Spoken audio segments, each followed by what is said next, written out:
My dad tried warning me about the dangers of the cold. I wished I listened. The last few winters had been pretty mild, all things considered. I grew up with parents who lived through the blizzard of '78 and talked about it any chance they got. My dad was a little bit of a prepper. We always had a generator, kerosene heater, and shelves full of canned food in case of an emergency. My parents relocated to a warmer area 2 years ago. They seemed to enjoy the mild weather and beaches. They only visited my siblings and I in the Midwest during the summer. We were, of course, free to visit them anytime. Unlike most of my family, I really didn't mind the winter. I wasn't particularly sensitive to cold and enjoyed the way the world slowed down, at least after the holidays. My phone rang, waking me up from a dead sleep. I rubbed my eyes, annoyed that anyone was calling at 8 o'clock sharp on a Sunday. "Hey, Dad," I answered. "Hey, son, how are you?" I yawned. "Pretty tired. Is everything okay?" I asked. Of course, I was hoping his call was nothing serious, but at the same time, I wasn't very happy about getting woke up so early. Dad must have sensed the slight annoyance in my voice. "Sorry to call so early, but I wanted to give you a heads up about the cold weather coming up." I was confused. Winter weather was typical in the Midwest. Obviously, some years were worse than others, but it wasn't like some of the southern states where the world shuts down for an inch of snow. "Okay, what's up?" I asked. Dad immediately launched into a long explanation about how this weekend would be some of the coldest weather we've ever seen, and gave me tips on protecting my home and car from the effects of the cold. I silently nodded along, too tired to really register a lot of it. All in all, I knew the drill. Change the furnace filter, don't alternate temperatures on the thermostat, let the water drip to avoid pipes freezing, keep emergency supplies on hand in case of an outage. I know you know all this, son. It's just the dad in me wanting to remind you.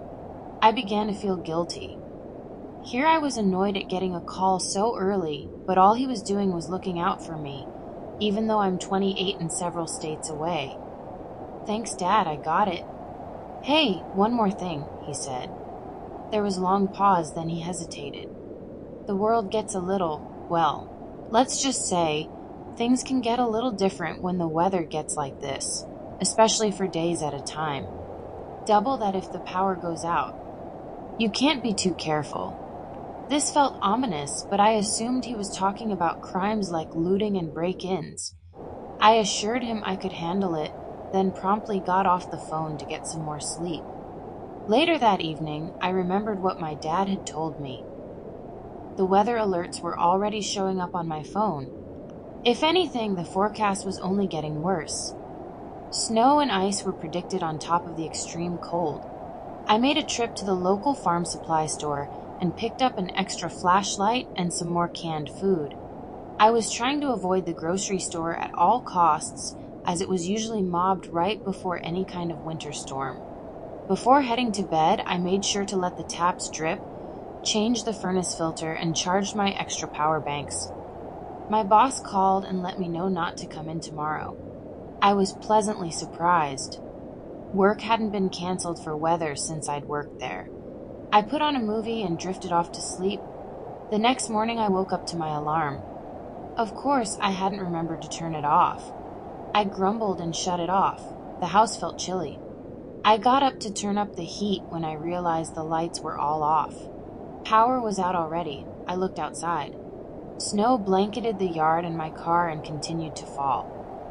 I opened the curtains to let in the natural light and located my kerosene heater. I figured I would wait a while to start it to conserve fuel. I had a pretty decent day. I stayed off my phone as much as possible to save the remaining battery. I did check in with a few friends and family who luckily were all okay. Everyone in the village was without power, and no one knew when it was coming back on. I spent most of the day cleaning and reading. I decided to head to bed early. I needed to save the candles, and there wasn't much to do anyway. My dog, Arlo, started barking. He was still a puppy and was always on edge during bad weather, so I didn't think too much of it. But just as I was heading to bed, I heard a faint knock at the front door. It was so light that if I hadn't happened to be standing a few feet away, I wouldn't have heard it. I froze. By this point, Arlo had retreated to the bedroom. I debated opening the door. I lived out of town, and although I had neighbors, they were pretty far away, definitely out of earshot. But I knew if I was stranded or broke down in this weather, I would want someone to help me, so I took a deep breath and opened the door. A woman who looked roughly my age stood there in a black coat and jeans covered in snow. Her lips were almost blue from the cold. She stammered something about being lost. I glanced around and didn't see a car or anyone else. I hesitantly invited her in. I was normally smarter than this. I knew better than to let strangers into my home, especially after dark, but this felt like a life or death situation. I handed her a quilt as she sat on the couch. I tried to figure out where she was going, but her answers were vague and non-committal. She barely said anything at all. From what I could gather, she didn't have a phone or car and was headed home, but didn't seem to know where home was. "Is there someone you can call?" I asked. She nodded. I unlocked my phone and handed it to her. She slowly typed in a number, then waited. Then closed the phone and handed it to me. "No service," she said. I nodded. Last I had checked, I was still able to use my phone and data, but maybe now it was out due to the weather. I heard Arlo's low growl from the bedroom. I tried to call him over to calm him, but he wouldn't budge. "What's your name?" I asked. She provided it. I offered her water and a granola bar, and she accepted. I brought her the snack and drink and told her I'd be right back. Once I was out of sight, I Googled her name out of curiosity. No social media or criminal records appeared, but something else did. She was listed as a missing person a few counties over. She'd been missing for almost a year. I tried calling my brother, but the call wouldn't go through. I tried calling the police too, but that call didn't go through either. I checked my call history to see what number she dialed. It appeared to be a bunch of digits, probably at least 15, in what looked like random order with no area code. Frustrated, I put my phone back in my pocket and returned to the living room. The strange woman was gone. The front door was wide open and snow and cold blew into the foyer. "Damn it!" I exclaimed, shivering. I looked outside and there was no trace of her. Oddly enough, not even footprints. I stepped outside and called out to her with no response. I shut the door and deadbolted it. I paced for a few minutes trying to figure out what to do. If I didn't look for her, she could freeze to death. She was obviously disoriented and likely in danger. Frustrated at the prospect of having to go back outside, I put my boots and coat on. My car was covered in a thick layer of snow and ice. I could barely get the door open. It wouldn't start. I cursed and sat my head on the steering wheel. I checked again for phone reception, but still had none. I walked up and down the street, calling out for her. The walk was a cold hell. The icy breeze burnt my eyes and throat. My hands and feet were going numb despite wearing gloves and winter boots. I decided to head home. There was no point in getting frostbite to find someone who didn't want to be found. But I couldn't let go of the sick feeling that I could be the only thing standing between her and hypothermia. As I trudged home, darker thoughts clouded my mind. What if Blaine was kidnapped and the perpetrators were using her to lure in new victims to be robbed or worse? I tried to push this out of my mind. I put on my warmest thermals and pajamas once I got home. Arlo was still on edge, so I petted him until he drifted off to sleep. My journey to sleep wasn't as easy. Every time I started to drift off, I immediately pictured the woman, lost in the woods, shivering and crying. Finally, I fell into a more restful, dreamless sleep. My eyes shot open to the shrill sound of Arlo's bark. It was almost 2 a.m. I shushed him, but he wouldn't stop. I listened. In between barks, I heard a scratching noise. The sound was coming from my bedroom window. Probably some kind of animal, I reasoned. Still half asleep and not using my best judgment, I peered through the blinds. At first, I couldn't see anything in the darkness. But just as I was about to go back to bed, I noticed movement. My eyes adjusted rapidly as if kicking into survival mode. Another human eye met mine. I cursed and jumped back. I could see the outline of a man on the other side of the window. Ice and snow glinted from his eyelashes and beard. I turned away, frantically reaching for my flashlight. The strange sound of fingernails scratching on the ice-covered window filled the room. "Who are you?" I yelled.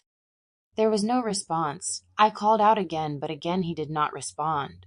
I debated what to do. The man clearly looked like he was in trouble, but I also had a hard time believing anyone trying to pry open a window on a random house had good intentions. The scratching sound finally stopped. I waited a few seconds, then opened the blinds and shined my flashlight.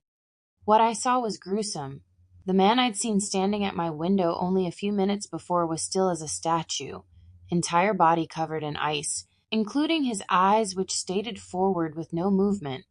No breath escaped his lips. He was frozen solid.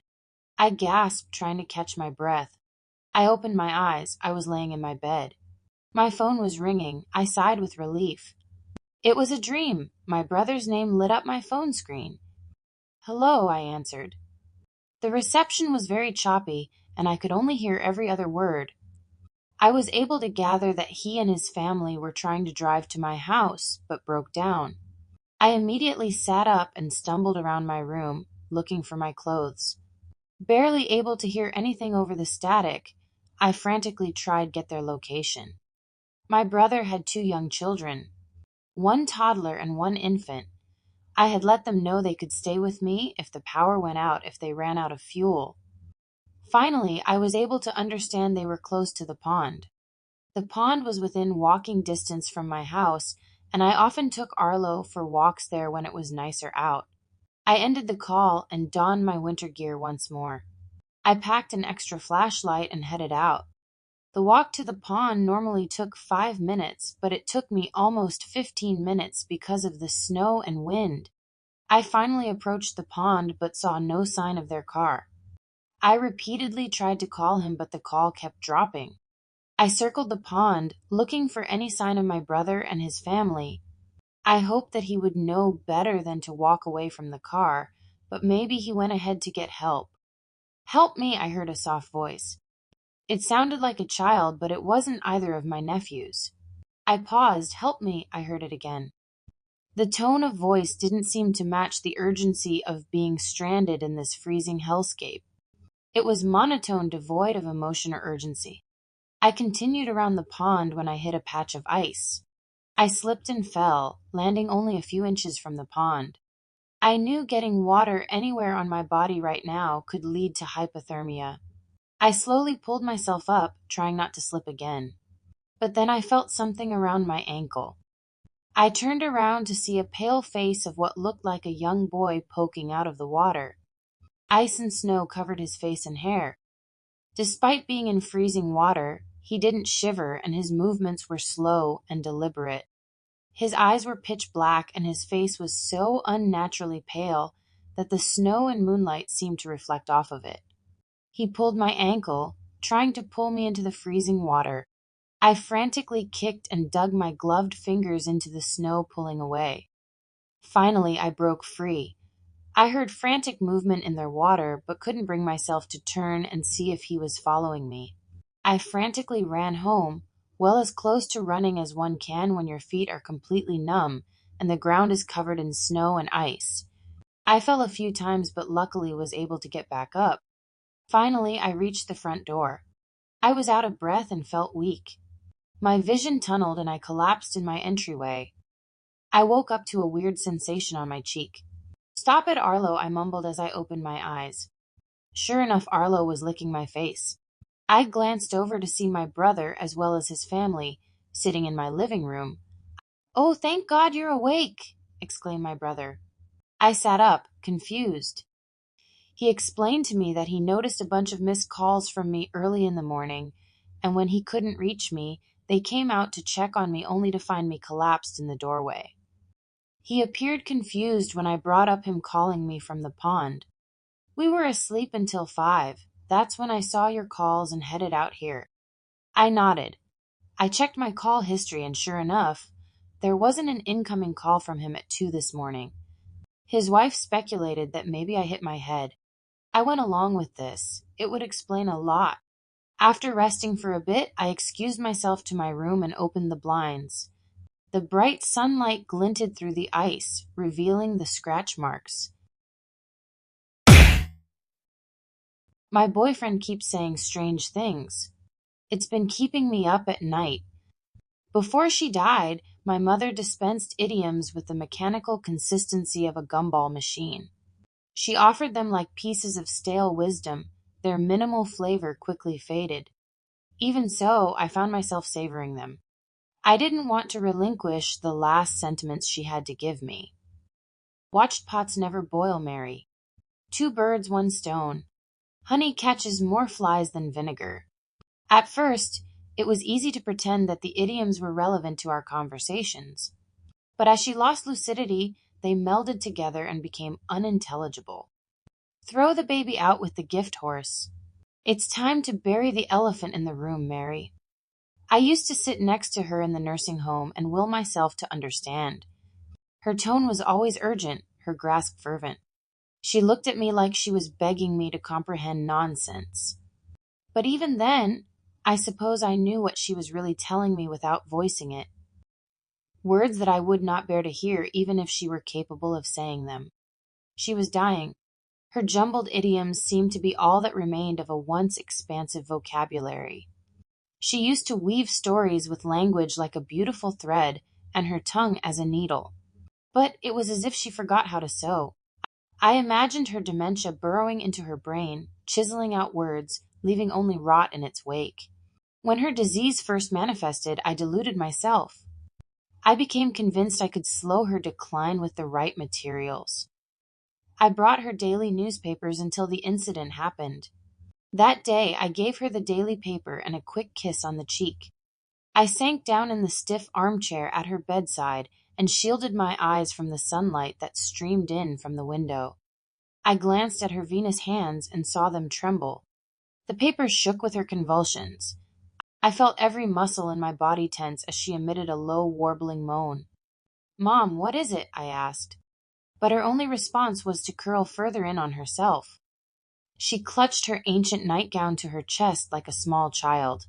My heart clenched. Terrified and confused, I reached out to comfort her, to take the paper away, but she broke down sobbing. "Don't cry over book covers," she whimpered. When I finally wrestled the tear-sodden paper away from her, I read the headline, "Jenkins twins suspected to be sixth and seventh victims of backwoods butcher." After that, I only brought Debbie Macomber novels. But the damage was done. She stopped reading not long after the newspaper incident. I watched the seasons change from her room's window. As the trees shed their leaves, resplendent shades of crisp golds and browns were carried away by the wind. As far as the eye could see, the trees' skeleton limbs were left to brace the cold. Without their arm, or they looked defenseless and alone. My mother lost herself in much the same way. Day by day, the color bled from her life. Her essence shed from her skin like so many dead leaves. In its absence, she was carved bare, until only a dull, unrecognizable hull remained. I tried to search her face for any semblance of selfhood, but her skeleton leered as if mortality were staking its claim. Flesh clung to her jaw and hung in jowls like the last vestiges of life clung to her frame. She was my mother, and she was death incarnate. I found that I could not look at her for long. I stared hard at the floor, my hands the door. Anywhere but the unfamiliar gaze from the sockets sunken in my mother's face.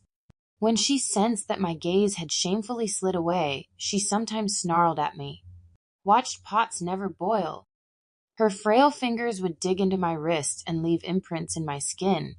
I could feel her urging me to look at her, to see her diseased eyes and wispy hair and pallor skin. This is my confession, so I can admit, it was hard to visit her in the end. I found excuses to leave as early as I could, or better yet, to never come. I hated the twisted, repetitive idioms that she upheaved like a sickness. I hated the bleached smell of the nursing home. Most of all, I hated sitting next to her as an unseen but pernicious force took more and more of her away. I knew she was dying. For months, I could see it etched in her face and hear it in the absence of things she couldn't say. But then why was I left so bereft when death came like a thief in the night? I should have been relieved for her suffering to end. But all I could hear were the last words she said as they bounced around in my head. Mary, she uttered 2 days before her end, better late than never. I didn't hear her speak again until long after she was dead. Her funeral came and went with little fanfare. A few of my friends came from work, most of hers were already dead. Together, we listened as a pastor we had never met described a caring creator we had never perceived. When the time came, I sprinkled dirt on her casket and watched as the gaping maw of the earth swallowed her whole. Afterward, Ethan, Jade, Allison, Sam, Nick, and I all crowded around a small bonfire as February's cold sank her teeth in our skin. I drank more than I spoke. My friends carried the conversation. When it was time for the rest to leave, Ethan didn't. I sank into his arms that night and every night since. 1 week passed without my mother's idioms, then 2, then 3. Several months came and went. When it rained, it was a pet-free downpour. I judged books by their covers and stared at pots just long enough for them to boil. I don't know why. I just know that I felt her absence acutely. So much so that the lack of her became its own presence. My mother met an end she didn't deserve, and I couldn't find the justice in it. How was it fair for her to die alone in a nursing home, left with nothing but the few sentences she could string together, wilted flowers, and a book she could no longer read? Horribly, unforgivably, how was it fair that she became a burden to me, and I resented her for it? I hated sitting there, listening to her half of conversations decades in the past, a prisoner of her own mind, only ever lucid enough to hate me. Sometimes the grief rose and fell in crests and waves, and other times the anger ignited me. When I was angry, I would go home and set a full pot on a hot burner and wait. Just like I used to sit and wait at the nursing home for her to say anything, do anything. I was good at passive participation. I sat and watched as time elapsed and bled the life from her eyes and the love from her heart. So I did it too with the pots. I wish I could say I watched the water boil, because I was good at passive participation. I sat and watched as time elapsed and bled the life from her eyes and the love from her heart. So I did it too with the pots. I wish I could say I watched the water boil because I missed her, but I think the truth is that I was daring her. My own vengeful version of "Look, Mom, no hands," a desperate, illogical call for her attention. But in all the times I called for her across a depthless void, I never actually expected her to answer. Until she did. I first heard her words from Ethan's lips after the fire. I guess I left the burner on for so long and so often that I became careless. Maybe I forgot to turn it off one night after I emptied the pot of boiling water. All I know is that my house went up in flames and little was left save for ashes. After I lost everything, I was so relieved when Ethan invited me to stay with him. Of course I said yes. He had a charming bungalow out in the country on land his grandfather left him. Our casual fling quickly became a serious relationship. He brewed tea almost every night, and always prepared mine with plenty of honey. As my mother would say, living with Ethan was a silver lining. Or that's how it felt until she decided to join us. 2 weeks ago my mother spoke to me. But I didn't know it at the time. As Ethan set my mug down on the coffee table, I looked into his deep blue eyes. "Thank you," I said. "Hey, do you mind grabbing a blanket?" "Sure thing, love." He brushed a curl behind my ear and walked to the doorway before suddenly turning back. He stood there in the doorway for a few minutes, unmoving as if in a trance. I felt his eyes on me and raised mine only to meet his vacant stare. He was looking through me. His brow was furrowed. "I thought I told you watched pots never boil." The voice that left his lips was not his. Nor was it hers, not really. It was something else inhuman.